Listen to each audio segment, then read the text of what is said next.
We know that in the logic of our loves, it is very easy to love when we are right to love. Even because sometimes in life we think that for love existing there is a reason. And this is usually how it works. Not only do we think it is how it works, love revolves a lot around the reasons. Now, the surprising is when you find that inside you, there is an ability to love that is independent of the reasons. Let's say 90% of your love, you love from reasons. It's very simple. The other does something that deserves its predilection. The other represents something that deserves the predilection. The other did something in life which opened his eyes to see you. And suddenly, your love naturally walked toward the one who awakened it in you. But you cannot deny that even when you have reasons to love someone, every now and then love bumps into you for no reason. And you discover a source of gratuity. The other did nothing for you. The other said nothing to you. But your gaze hit, and you were able to love him even without reasons. If I love naturally those who give me reason to love, and if much of my love, if the 90% of my love ability to be moved, they are towards those who give me reason. The conversion is that we get these 90 a little bit percent to give greater room to that love. That is not right, because only at the moment when we discover the love that is not right is that we will enter the deepest feeling that God taught us through Jesus. If you think Jesus had very few reasons to love yours, he betrayed it all the time. His friends betrayed. His friends lied to him. And if you humanly want to say that Jesus didn't have many reasons to keep loving your friends, you're right, because you do your analysis from this logic that is common today, which has always been common in the history of humanity. We continue to love as the other corresponds to what we expect from him. But what if the moment you stop corresponding and you find that you still love it? How many times have I, as a child, prayed that without understanding? Make my heart similar to yours. Having a heart similar to the heart of Jesus means you enter this less percentage of loving without reason and dilating. You don't even know 1% of humanity, but you can love this whole humanity. The meaning of Christian love puts us in the possibility of anyone that we find today for life, even if I do not have the opportunity to live, but my encounter is loving. There is a beautiful word that translates love, called kindness. Kindness is that demonstration of love. This free love. You have never seen that person in life, but at that moment, your reserve of love, this love that does not need reasons, exerted a dominion over you. And when you were dominated by this free love model, the whole world won in that gesture. Because where there is a person acting in the name of kindness, God's love will be prevailing in the world. Where there is a person today willing to live the love of gratuity, God will be winning from it. This is the challenge of all of us. You know very well how much you have free love within you. I know very well how much I have inside me. That's what we're talking about, my people. We are finding that when the other is unpalatable to me, I have to unfold toward him. It is not for the sake of vanity that you are better than him. No. It is for the hatred of the world to decrease from our ability to love. Sometimes we have so many people who don't like us, so many people who speak badly about us, who treat us badly. We don't have to give the same result. No, we will not negotiate with the same coin because so we make the world worse than it already is. I don't want a worse world you want. I am sure that it is not. So make a difference in these small measures, and we grow up as a person. We approach Jesus. We talk so much that we want to be similar Jesus.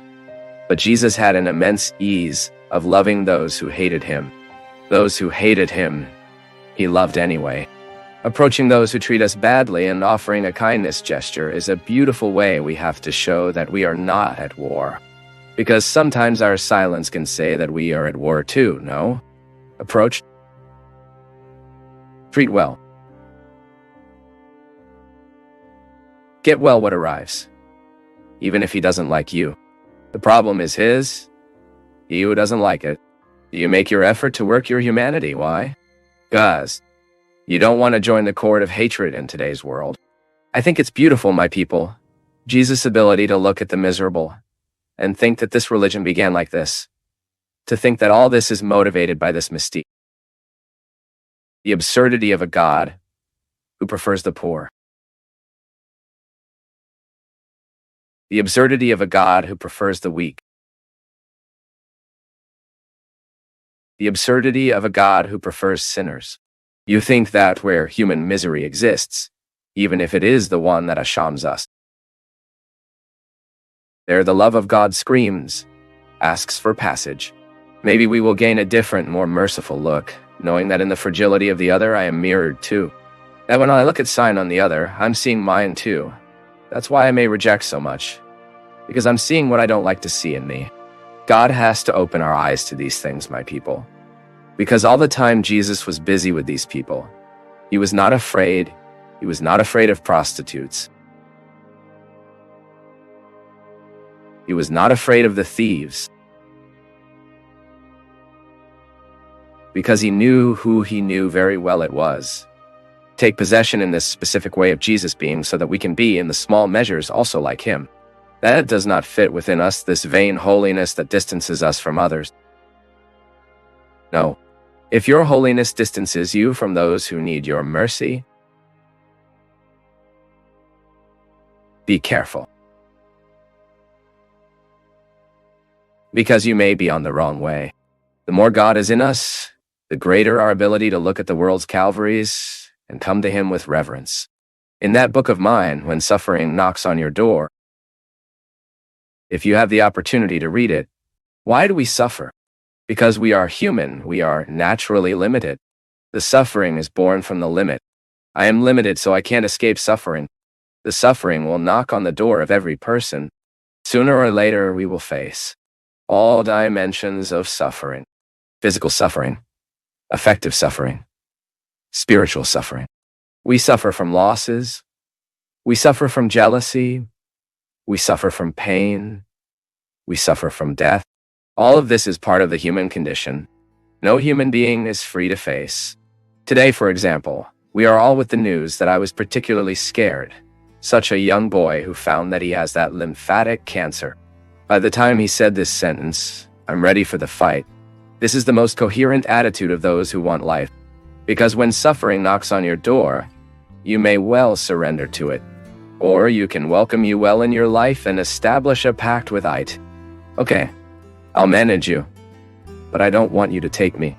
This is the wisest attitude. Difficult. Radically changes a person's life. We already know that this boy is an affected reflection, says he is a very intelligent boy, not a silly guy. But a moment like this brings a lot of maturity. How many people, when facing suffering, they go beyond? Look. They go beyond. So, at this moment, it is important to what you suffer. Know how to manage what you suffer. What is being the limit? The care experience minimizes this suffering. The family is present, taking care of suffering. What is with us? What we love is a very concrete way of love. I am next door. I participate. I am not indifferent. It is like that, my son. This is how we can decrease the weight of suffering in the world. Suffering has no way. Everyone suffers.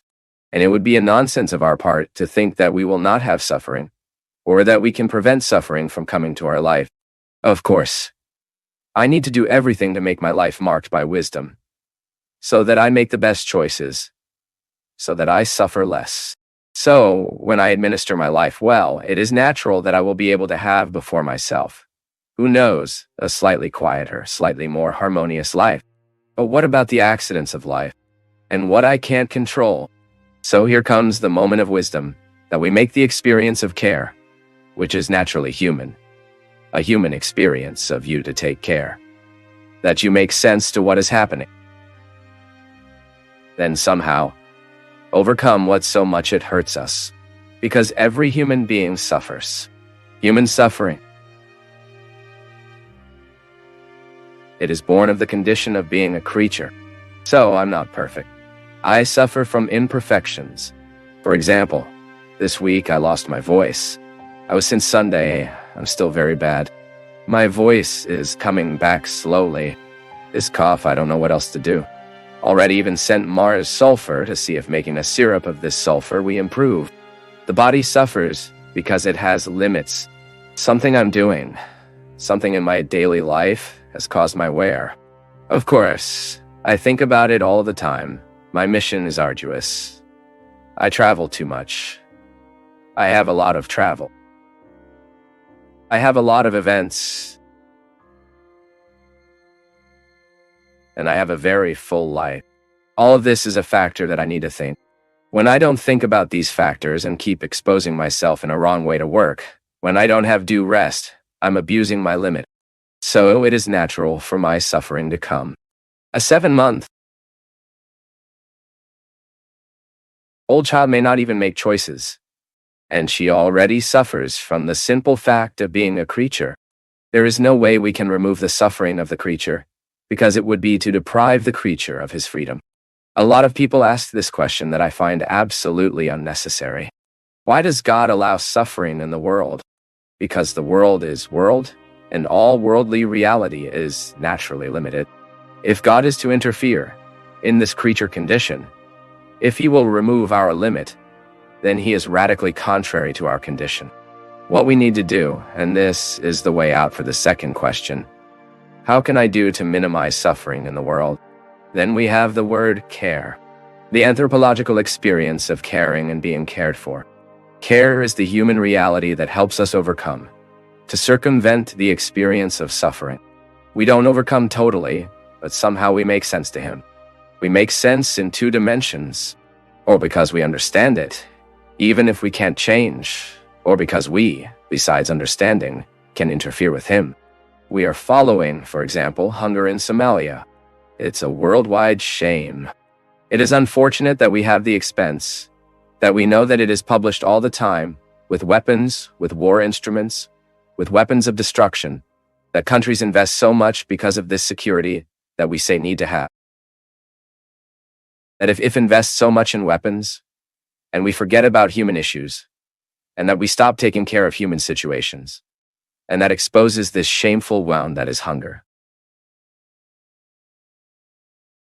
I think in a world with so much tech, how am I going to diminish this?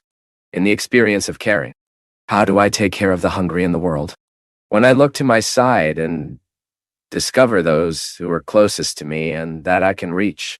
Of course, I can make a donation to get there in Somalia, but we also need to know that on our side, here, very close to us, there are people giving very urgent need, and that we can help. And this experience of taking care and being careful is that it makes us somehow be able to help this human limit. So if on the one hand I have no way to change my creature condition,